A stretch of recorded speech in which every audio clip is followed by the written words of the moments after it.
In the Buddhist religion, we have these three refuges: the Buddha, the Dhamma, the Sangha. The Buddha refers to that person as the historical person who became enlightened through his own efforts 2,500 years ago out in the jungles of India. That process or that experience of enlightenment is a purification of the mind that comes through the practice of meditation, making the mind peaceful, concentrated, and then contemplating to see and understand truth. It's the truth about the way things are in nature.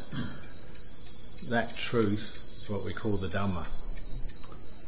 And that process of enlightenment, bringing the mind to the point where it penetrates and sees the truth of the way things are, is bringing the mind to the Dhamma.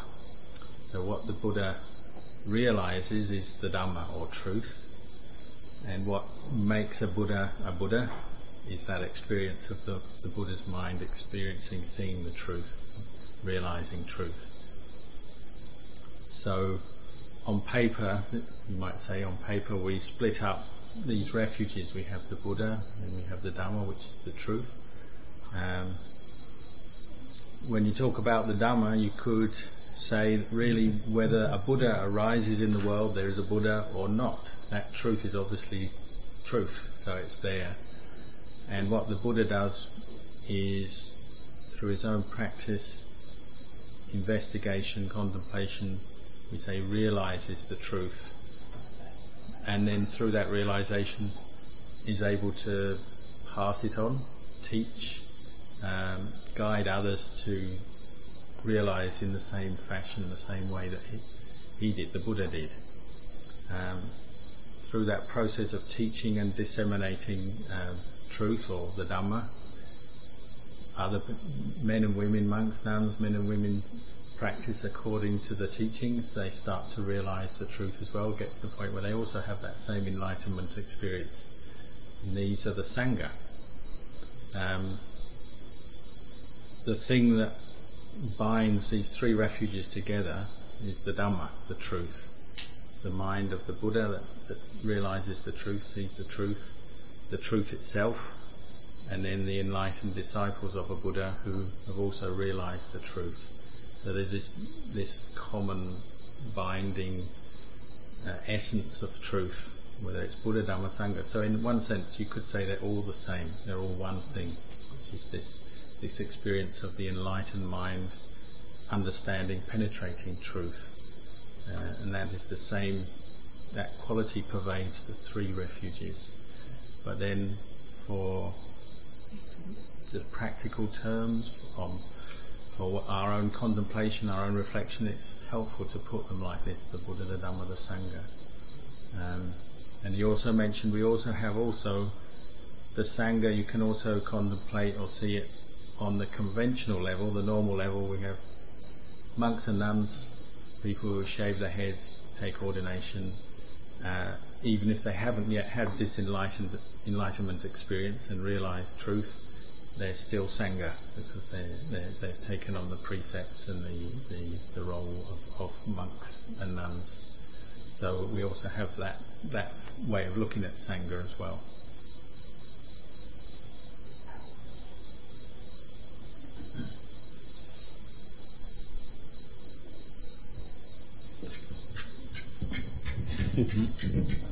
Yeah, sure. In the United States, there have always been people, usually a minority, I think, who are concerned that the United States pursues excessive and destructive materialism. And the people who have this concern have received a lot of, have been energized by the current economic crisis. Does Buddhism have a role in participating in this debate, and does it particularly have a role in a country like Thailand, which is overwhelmingly Yes, the Buddhist religion, Buddhist teachings very much address the sort of things you just mentioned, these issues. The problem of materialism and maybe an overemphasis over concern with material development, and then some of the problems, the suffering that arise from that. Buddhism very much addresses that and talks about that. In the Buddhist teachings, the Buddha pointed out that material happiness, the material comforts, the various kind of happinesses that come from material gain and what we might call economic progress and material development, they're a true form of happiness, but they're temporary. The kind of happiness we can have through having money, material wealth, property, and the different experiences associated with that, they're temporary, and for that reason there's some suffering hidden within that kind of happiness. You gain your happiness, but because it's temporary, it'll lose it again, whether it's wealth or the experiences we can have based on the wealth we can achieve in this life. Because it's temporary, then you lose it again. It tends to lead to a cycle of the mind always wanting more, wanting to get back, wanting to hold on to, cling on to, and that brings with it some suffering. And if people never reflect on that, well, they tend to get caught into this sort of habitual cycle. So Buddhism is helping us to look more deeply at that process and to see the suffering that comes with material attachment to material happiness, and to see that we should maybe as human beings look deeper than that, look for something more substantial, more satisfying, deeply satisfying. And so the essential teachings in Buddhism, which are reflected in somewhat in Thai culture and Thai society, is trying to achieve this sense of what we call podi in Thai. And podi means the sense of contentment with what one has, a sense of internal satisfaction with what one has, as a theme, as a reflection, how to find that level in your life so that you can find happiness with what you have, so you help start to free yourself from this cycle of, or you might say this attachment to constantly seeking more material wealth and kind of being trapped into that. And the way the Buddhist teachings begin to help us to find this sense of internal happiness, internal contentment. First of all, there's a very strong emphasis on just generosity and kindness in daily life, because when you're consciously practicing generosity and kindness, you're not only thinking of what you can get for yourself and how much more you can gain from life, you're also thinking about other people around you, family and society, and that has an effect on the mind, brings one actually a lot of joy and helps to counter the suffering that comes from always trying to cling on to and hold on to material wealth and gain. The second emphasis in the teachings, which again you can see throughout, say, Buddhist culture in Thailand, is the encouragement to live in a moral way. What we call sila. Sila literally means morality or virtue. Trying to reflect on our conduct, how we act, how we relate to other people, how we speak, how we act, learning to train ourselves to live in the world in a virtuous way, a moral way, where we're not harming ourselves, harming other people. And this is seen as the result of this, trying to train oneself, develop oneself in a way that is virtuous and moral, leads to an even deeper happiness than just the happiness that comes from the practice of generosity and kindness. One actually, there's a very deep internal satisfaction that comes from that, because one's not harming anybody or harming oneself. And then on the deepest level, encouraging people to actually develop their minds in a very direct way, to develop the qualities of meditation, the ability to learn to develop self-awareness and the peace, the calm that comes through that, and then using the peace and calm of that to investigate truth, coming back again to the Dhamma, the truth of the way things are, to understand that better. And with that understanding, that brings us a sense of inner peace as well. With that inner peace, we can understand the true nature of the world, that, say, for instance, the material wealth that we are seeking, that we tend to rely on and depend on so much, is ultimately what we call anicca, dukkha, anatta. It's impermanent. It's unstable, and it can't give us lasting happiness. And ultimately, it's not ours to own and to keep and hold on to. And these are three reflections that Buddhism emphasizes us to develop in our daily lives, to reflect on the material world and our lives, to see the impermanence, the unsatisfactoriness, and the lack of real self in these things. This is what leads to wisdom and a sense of release from these attachments and the suffering that comes with it. We could talk about in the world that there's spiritualism, where we take our mind, our heart as important, or as the most important thing. And then there's materialism, where we take material things and that kind of happiness as the most important thing. And these two aspects of life are obviously different. There's a different emphasis. What we can see when we contemplate the truth about life is that materialism and material happiness is basically flawed, or essentially flawed, because it's subject to impermanence, it's unsatisfactory, it's not self, it's not something we can control and keep and own.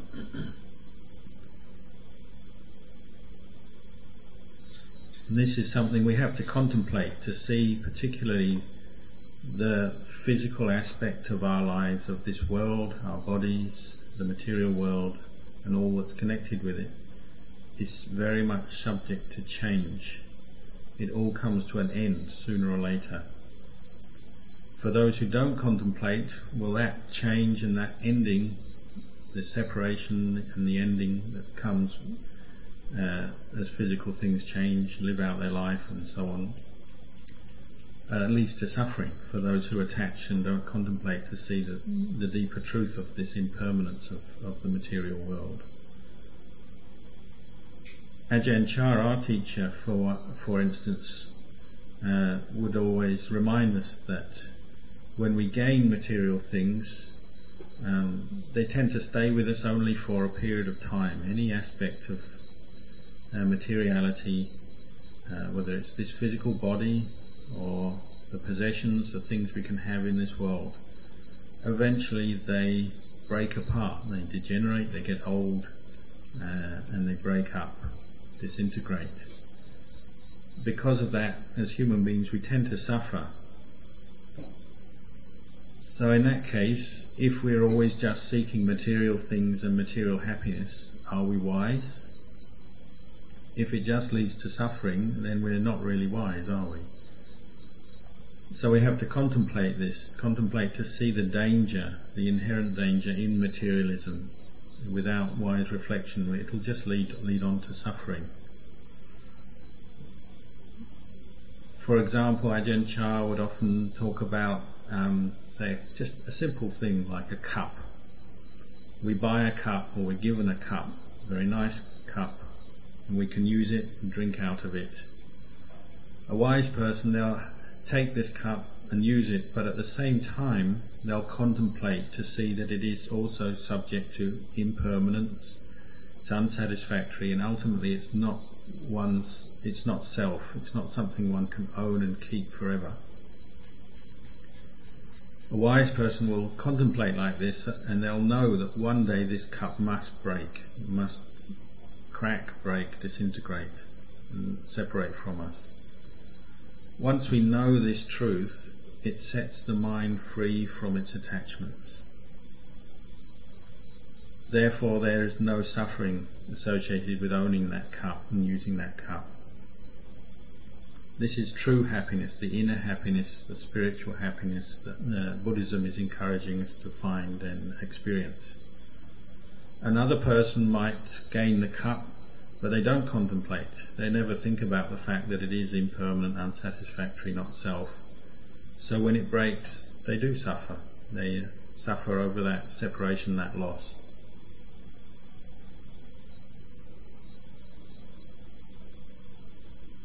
If we never contemplate truth in this way, then we'll never understand that our life is actually subject to impermanence, unsatisfactoriness, and not self. We'll never really come to face or accept the truth that we're gradually getting older every day. We will have to face illness, sickness, and one day we'll have to die. If we never contemplate in this way, well, of course, we'll have to experience some suffering and unhappiness over that fact.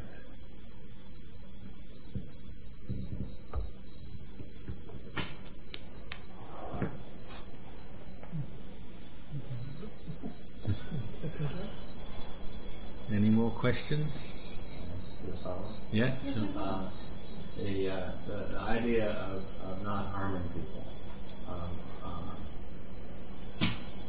it seems to me to be very important here, because when I refer to materialism as excessive, I also refer to it as destructive.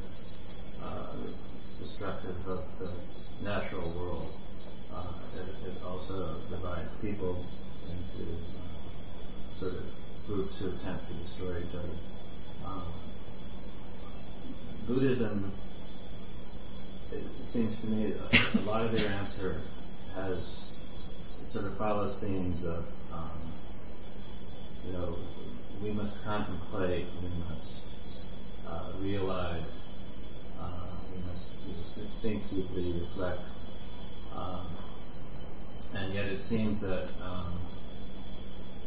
and particularly sort of a wise person must realize these things. But my own personal experience is it's growing up in a culture like Western culture, and I think this is true of some other cultures too, particularly to the extent that they emulate the West, but also in their own right.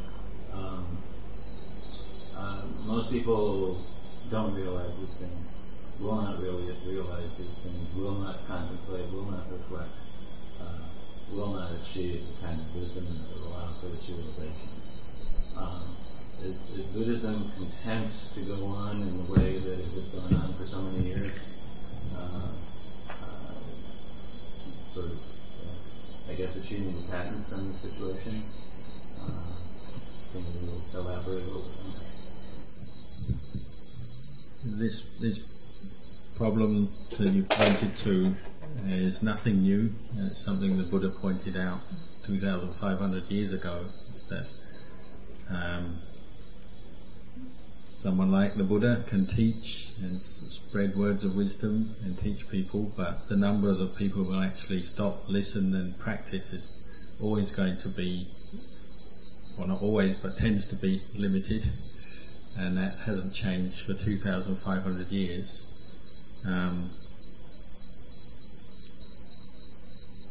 He compared it to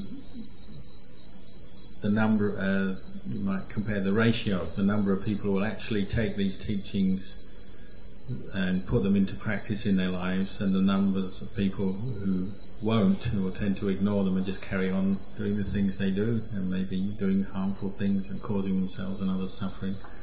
He compared it to like the horns on a cow, so 2, and the hairs on the skin of the cow, which is many. So it would seem probably that ratio hasn't really changed for 2,500 years. He made that simile that long ago, and it's probably still appropriate today. But that doesn't mean to say one just gives up. One still practices whatever one can. One's teachers say, he said, for us as monks, we still practice and spread the teachings in whatever way we can. But as you do that, you have wisdom. You understand that people are at different levels or different points in their spiritual development, and the majority of people perhaps are not yet ready to fully understand the Dharma, the truth, or practice it, but there are some who are ready to stop and practice and consider it, and so that makes it worthwhile.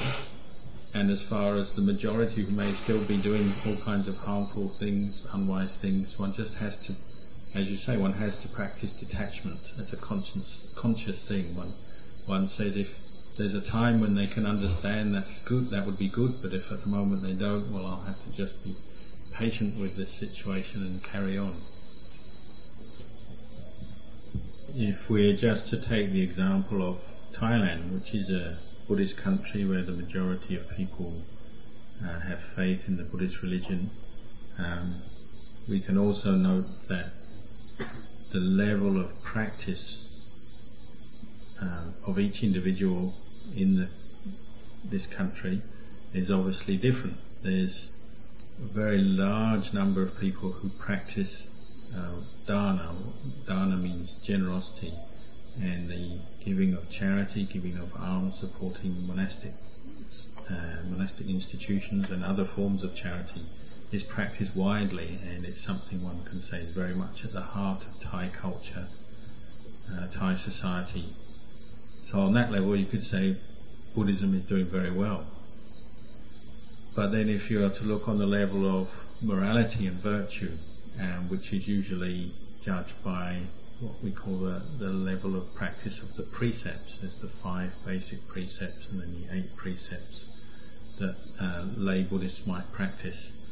The numbers who keep the 5 precepts or 8 precepts regularly or daily drops right down compared with the numbers who practice generosity and different forms of charity. You might find individuals who keep the 5 precepts or 8 precepts, say once a week. They might do that as a practice, a conscious practice, to make a day of practicing according to the 5 precepts or the 8 precepts. But to find just one person who's keeping them every day, trying to consciously keep to those precepts every day, the number's going to be much, much smaller. Just simple things like, the number of, say, men who don't drink alcohol, consciously don't drink alcohol, practicing according to the Buddhist teachings, avoid taking alcohol, is already probably a minority in society, and so on. So you can see on different levels the numbers of people practicing and the commitment and the level of practice will vary. If you talk about the practice of meditation, well, the number's probably reduced down again. The number of people who are regularly practicing meditation in a disciplined way, much smaller again. They're still there, they're spread out throughout the society. It's a big country, there's 60 or 70 million people here, so the numbers who are practicing are still there, but as a proportion, very small.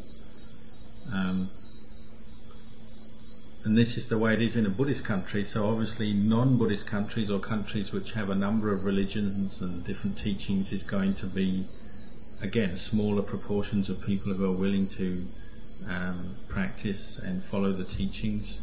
And one of the main things is many people in the world just don't hear good teachings of any religious tradition. They haven't yet experienced the teachings firsthand, so naturally they won't be practicing according to them. Majority of human beings in the world, if they're not exposed to a good teacher and good system of teachings, any religious teachings, well, they'll tend to be more concerned with, you might say, more selfish interests, just making as much wealth as they can, as quickly as they can, enjoying it in this life with no thought much about the consequences of their actions, whether there is such a thing as an afterlife, and even the method by which they attain wealth. Well, often people are not too concerned. They'll do it any way they can, sometimes in a moral way, correct way, often in a way that harms other people or takes advantage of others. Until they meet with good teachings, good teachers, and take those on board, well, that's the way the world is, and human beings are. The Buddhist monastic tradition, which has been around for 2,500 years, is a very good example to the world of how to live in a harmonious, virtuous way just a simple example is, say, in a Buddhist monastery, when every day people do practice generosity and charity, they bring different kinds of offerings to the monastery to support the monks and the resident community. Those offerings are all put together in a central store, and then the duty officers of the monks appointed, using their kindness and wisdom, when there is a need in the community, a particular monk has a need, he can ask for different things from the store and the monastic store, and that will be provided. But that leads to harmony, and it also leads to an unselfish way of living, which is a very good example to the world. It's just one example, but this is the sort of thing that is important. If there are groups of people interested in practicing in this way, whether as monastics or in family situation, what they can do is influence the society around them by practicing trying to live in a virtuous way, an unselfish way, where they're caring more deeply about the important things of life, where they're not exploiting each other or the world, the resources of the world, where they're trying to live in a wise, kind, generous way. This is what the world needs, and especially if it's an influential country, say a country like the USA or anywhere, the more people who are concerned in this way, trying to develop a lifestyle that is virtuous, based on virtuous ideals, living in harmony with nature, with other people, well, that could be a very great thing for the world, very good influence on the world. So the Buddhist teachings would certainly encourage that anywhere, if people are willing to practice in that way. Our own teacher, Venerable Ajahn Chah, when he started his monastery in Ubon, in those days there were very few monks, and the support was limited, material support for the monks, so they learned how to live in a very simple way, easy way. They had to share what they had, whether it was the food that was offered or the other requisites and things that they depended on. They just had to share out, make good use of what was offered. So they learned to live in a very frugal way, be easily contented with what they had. And that's very much the flavour of his teachings that has pervaded right down to the current Sangha. In this present day, we still learn how to practice contentment, live within our means, whatever support comes. We learn to be satisfied with that. And this is very important for the spiritual life as a monk. But also over time, Ajahn Chah, teaching monks, gradually the numbers of monks and nuns in his monastery increased. He also saw that there's one important founding or essential principle in Buddhism, is that the monks and nuns, the Sangha, aren't completely cut off or independent from the lay community, the surrounding lay community. They're interdependent. Every day the lay people, out of their kindness and faith, support the Sangha with food and other material things that help to build the monasteries. And the monks and Sangha in return can offer teachings, guidance and training to the lay community. And so over time it was that lay people started to come into the monastery at Wat Pah Pong, where Ajahn Chah lived, and practice, particularly on the holy days, every 7 or 8 days according to the cycle of the moon. There'd be a day of retreat in the monastery. People would come in, practice meditation, listen to teachings. So over time it's natural that the facilities of the monastery had to expand to cope with that and to provide that opportunity for the laity to come in and practice. We can see in the history of Buddhism there have been times when monks do get too cut off from the lay community, the wider lay community. For instance, say just after the Buddha's death, there was the famous university at Nalanda in India, where there were thousands of monks living there and studying Dhamma and practicing. but they were living in a fairly isolated, introverted way, where they weren't giving much back to the lay society, the lay community supporting them. And it meant that the lay community, not receiving much teachings, much training, their faith wavered. It wasn't so strong. So later on, when there were dangers and threats to the Buddhist religion, other groups of people, migrants and warriors coming into northern India, Buddhism actually disappeared quite quickly. And perhaps this was a reflection of a weakness in the, at that time, a lack of the training of the lay community and a lack of teaching and spreading the Dhamma. So Luang Por Chah saw that this is a very important fundamental principle in Buddhism, is that the monks and nuns, the Sangha, they need their seclusion and their space for practicing meditation and their quietness, but they also have to give back, because they have to help and respond to that support that they receive from the lay community. So for instance, in Wat Pah Pong in the early days, there was very simple facilities. There's no pipe water, no electricity. All the water had to come from wells, deep wells that were dug, and then they just had a bucket on the end of a rope which was used to haul water up. So every day the monks had to come together and do water hauling, which is quite strenuous work, and they had to take that water around in jerry cans slung on bits of bamboo. Between two monks, they'd go around to different water jars at places where monks bathed, or the kitchens or the toilets. And they lived very simply but quite strenuously, having to look after the monastery in that way.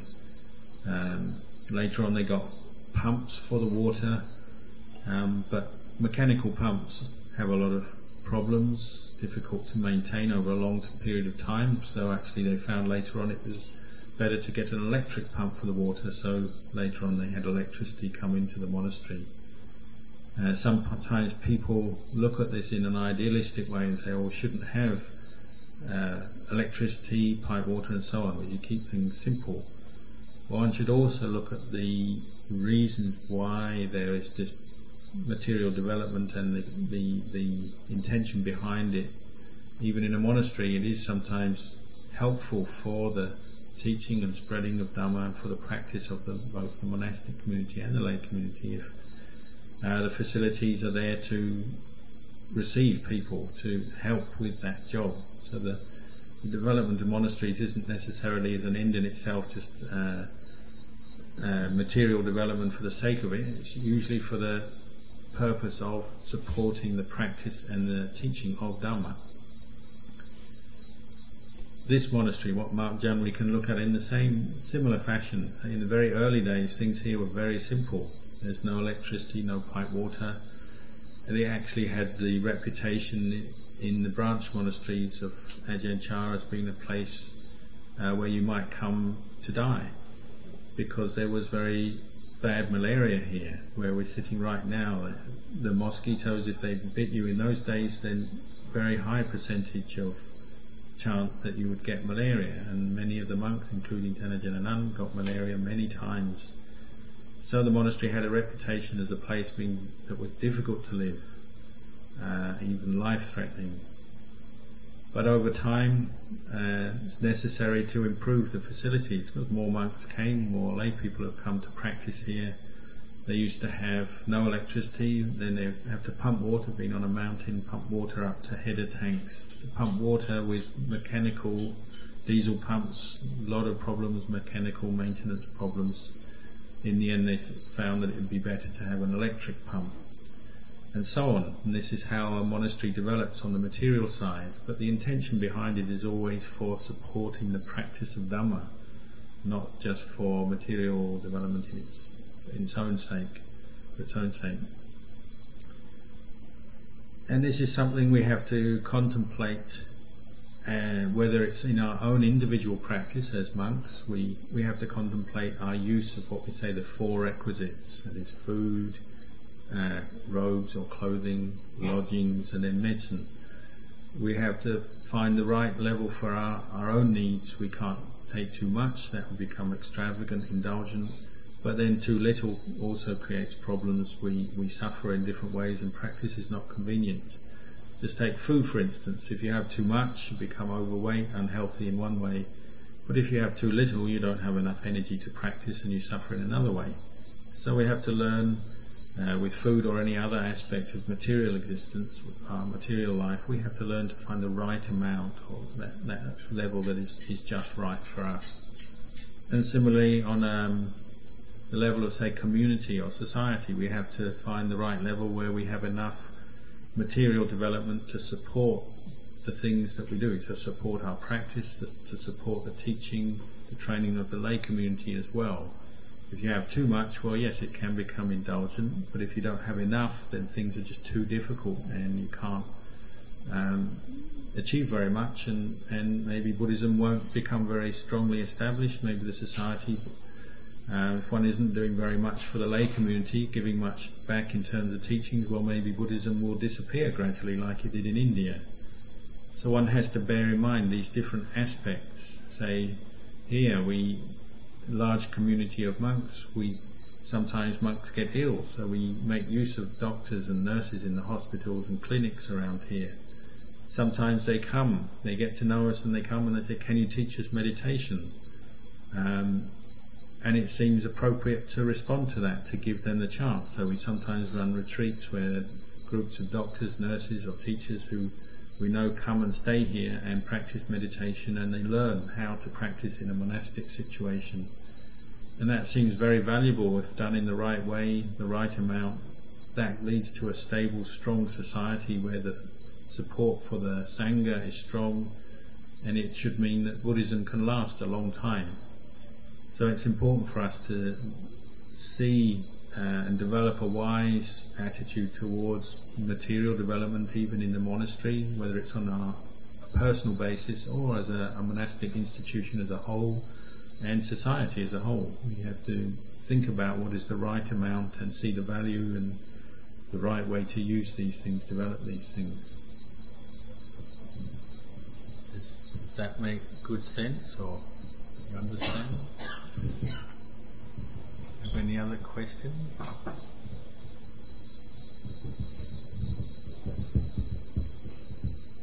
There was a question about how should we approach the issue of rebirth, future lives, different lives, being born, dying, being born again. Especially in the case, say, if we're a Buddhist and we believe in that, believe in karma and the fruits of karma, and the fact that when beings die, that they go on to another birth according to their karma. And when we meet with people who don't believe in that, how should we approach that? Is there anything we can say or talk about?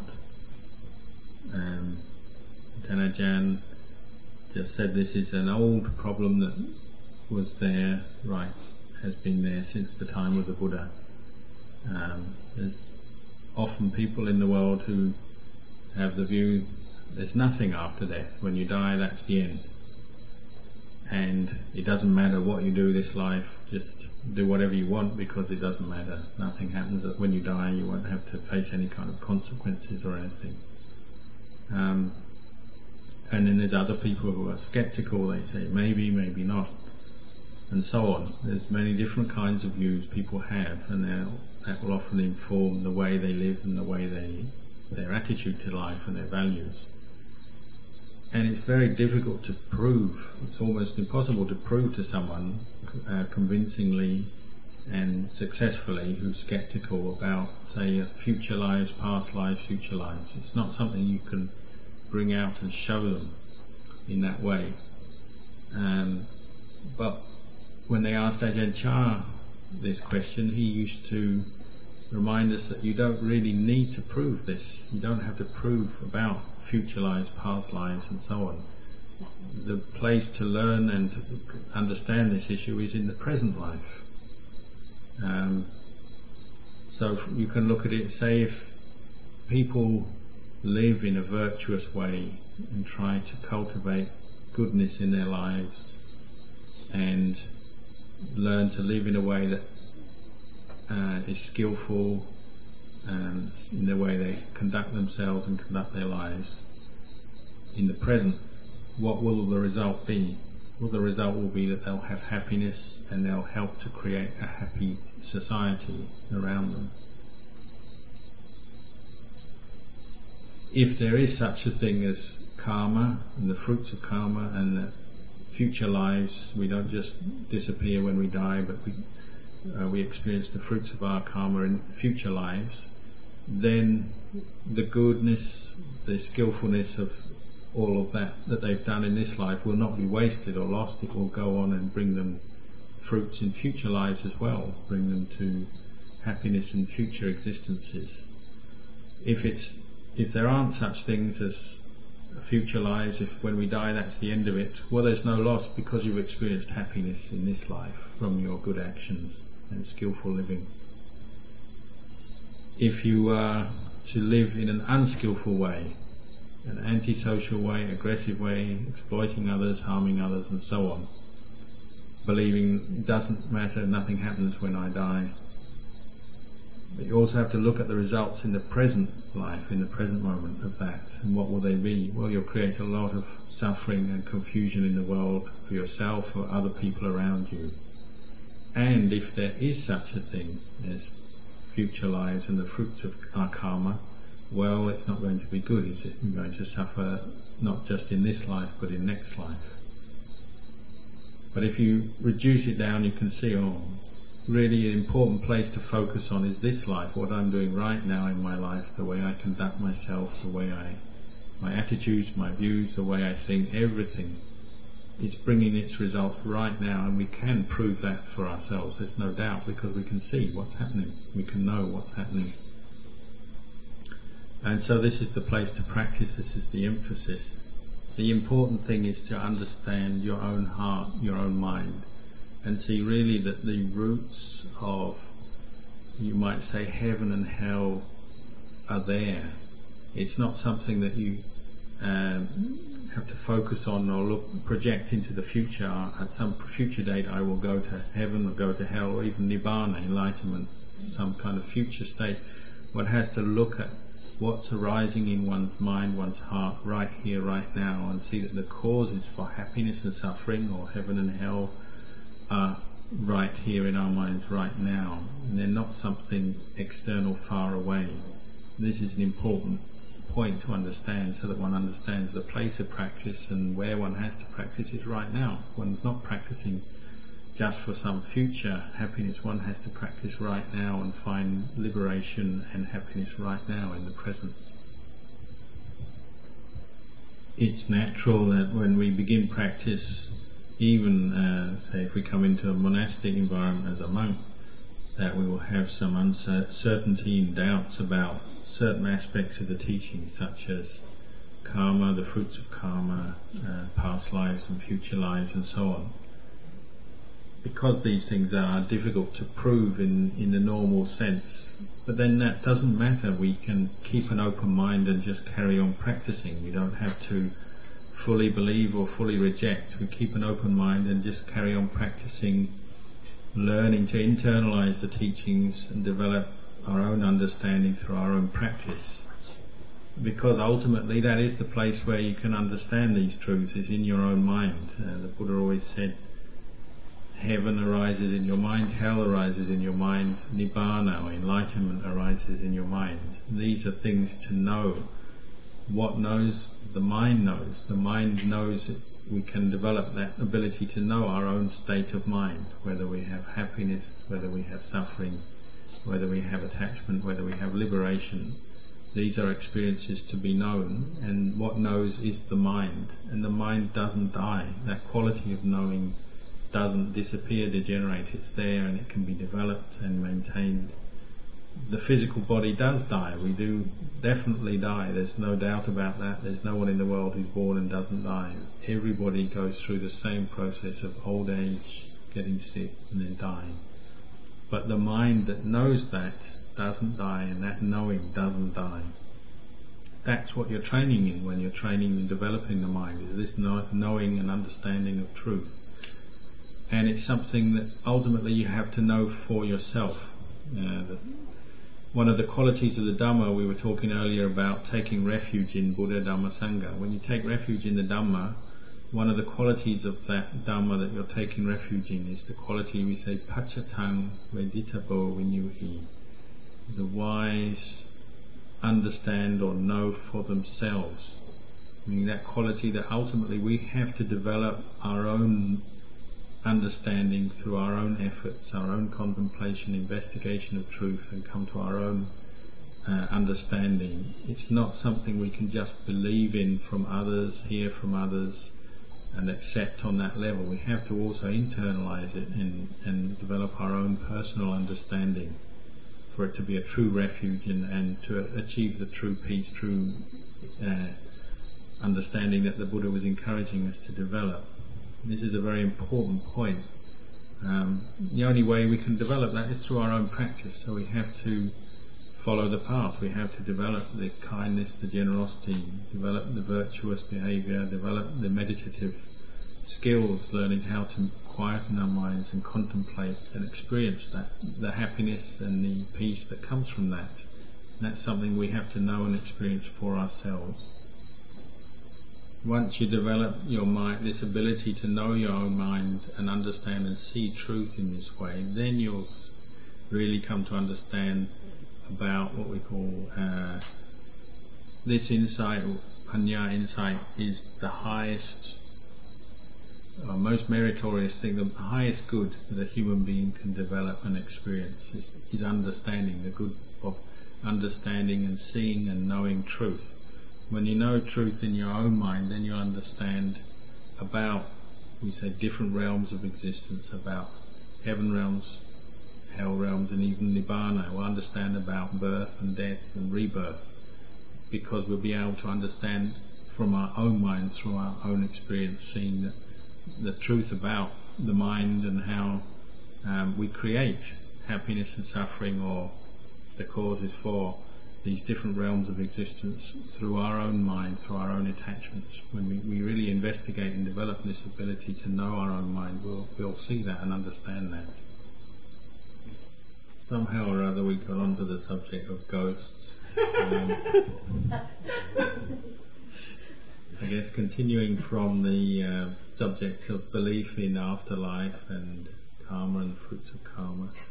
So Ajahn just mentioned that in Thai culture, Thai society, generally people believe fully in afterlife, in ghosts, in other realms of existence.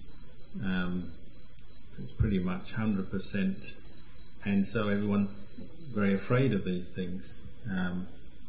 They also believe in what we call devatas, which is angels, heavenly beings. They don't have much doubt about the existence of these things and these realms of where they live either. But also that has some weaknesses to it. If you believe in something 100% unquestioningly, then you can easily get fooled, tricked by other people or your own mind. So parents are always tricking their children. They're saying, if you're bad, the ghosts will get you. And because everyone believes in ghosts, well, it works very well. But maybe it reinforces an unwise belief sometimes. In the West, probably the upbringing of the culture and the upbringing is a bit different. Generally, kids are taught to be self-confident, independent, and not just to believe anything like that. So the background is slightly different.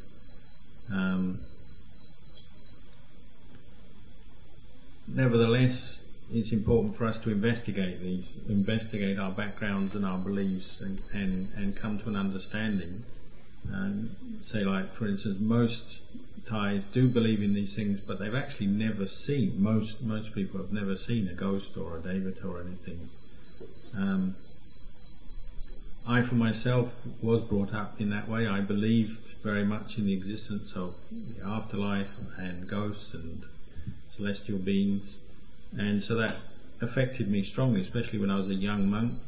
Sometimes we would go out and stay in the cremation grounds, places where people were buried or burnt, to test our meditation or to practice meditation and to contemplate fear and the sort of experience that having those beliefs brings up in the mind, the suffering that they can bring.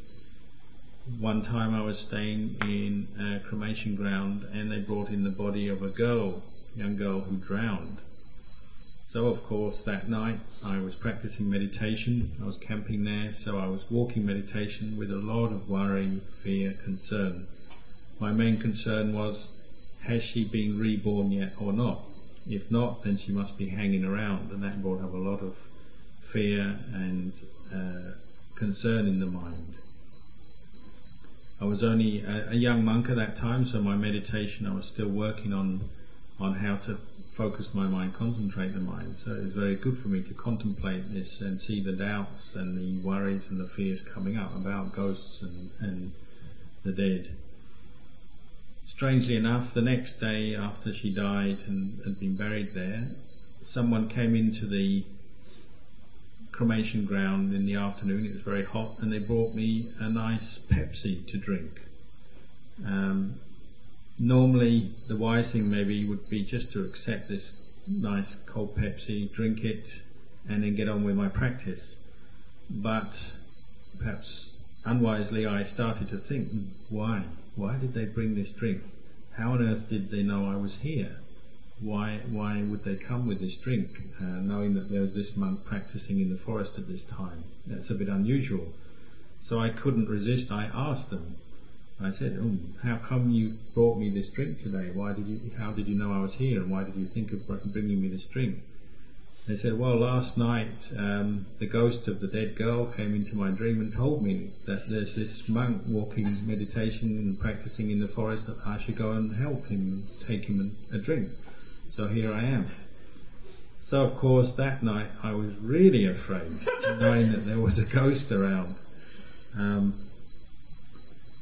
Probably the ghost was just hanging around laughing at me, seeing this monk walking there with all this fear and worry in his mind, and out of compassion, that is why they entered the dream of their relative and said to take a drink to look after this monk. And of course there are many stories you can hear, similar stories in Thailand, people seeing ghosts and celestial beings, all kinds of beings. And they can help us on one level. They can help us just to reaffirm the possibility of karma and the fruits of karma and rebirth. But we still need to use our wisdom to contemplate this. But the value of such belief perhaps is that it can, if we keep contemplating, keep testing it, keep thinking about these issues, it can turn into real wisdom, real understanding over time. But it's something you do have to hold up, investigate until you're sure that it's true. Sometimes when I was a young monk, I would ask the Western monks who had come to stay with Luang Por Chah. They didn't seem to have so much fear, not in the same way as us Thai monks. So I'd ask them, are you afraid? You're living in a place like some of the monasteries, they were built in charnel grounds, places where people were burnt. And most of them would say, no, don't have any fear. Most of the Western monks said they're more afraid of living people. Their experience was they're afraid of people who are crazy or murderers or robbers or that kind of thing. So I could see there culturally there's a bit of difference. Say in Asia people tend to be more at ease with each other, but more afraid of ghosts, whereas in the West people are often not so at ease with each other, but they have no real problems with ghosts. This is something we have to just contemplate, understand our background and where we gain our attitudes and values from, and then contemplate to see the merits or weaknesses of them. Even here, what Mark Jan one time many years ago, I remember we were going out on Bindabata in the morning about 6 a.m. and at the front of the monastery where the gate is and the wall is, just out of nowhere, unexpectedly, this person appeared and just walked across the path in front of us and then just seemed to disappear into the tree next to the wall. There was a dog with us at the time, and even the dog saw and went running after this person, looking all around where were they, and they just seemed to have disappeared into the tree. We could say this is probably the celestial body the astral body of a devata, an angel being. They can manifest in this way for people to see with their bare eyes. They can just see them, but then they disappear. The best thing in the beginning of practice then is probably just to keep an open mind. It's true, not true, we just keep an open mind. If we're not sure yet, that's okay, we can just stay with that, keep our mind in the middle until we've gained more experience and we understand for ourselves. And even the Western monks I've seen over the years living in Thailand practicing, and they do gain experience, sometimes they do change from being completely skeptical or anti any talk about past lives, future lives, different realms of existence. They can change and they come to their own understanding, actually start to believe in these things. That can also bring suffering. Maybe they start to believe in ghosts and then they actually become afraid of them. It can be like that. Sometimes it's important to see beliefs can be helpful though in the practice, even though you know it is just a belief. Because if one has no beliefs and doesn't believe anything, then maybe one won't even bother practicing. One just say it's all a waste of time. So the best thing is try and develop a wise attitude even towards belief itself. Then Anan Chan went on to ask any of the monks and laity whether they had any experience of seeing beings, and one lady said she'd seen something when she's staying in another monastery, Wat Tam Kam, up in northeast Thailand. One day she brought out some food before the morning meditation, so very early at maybe 3 or 4 a.m. Left it in the kitchen and went up to meditate and chant. And when she came back, there was a lady there in the kitchen all dressed in white who seemed to be preparing food as well. But it's someone she'd never seen before, wondered where she came from. And then this lady walked out of the kitchen and walked up the staircase towards the stupa. And as she walked up the staircase, you could see her feet weren't touching the ground. She was like floating up the staircase, and then she disappeared. And she realised, oh, this must be a devata. And Anan Chan explained it's probably a devata who is connected to that monastery and maybe has the heart, the aspiration to cook and make some dana for the monks, but doesn't have a physical body to do that, but the mind is there, and so this is a manifestation of that being, and just temporarily you can see them there wanting to join in making food to offer to the monks. So that's just another story that was offered.